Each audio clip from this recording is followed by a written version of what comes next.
హాము షేతు యాపేతులు కూడా వారిద్దరు అన్నదమ్ములు తమ తండ్రిని అవమానపరిచినందుకు, ఒక కుమారుడు అవమానపరిచినందుకు వారి బయటికి వెళ్ళి తన సహోదరులకు చెడు ప్రచారం చేస్తాడు.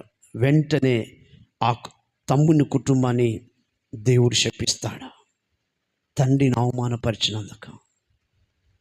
ఈరోజున అవమానపరుస్తున్నారా? తండ్రి చేసే కష్టాన్ని గుర్తిస్తున్నారా దేవుని బిడ్డలారా?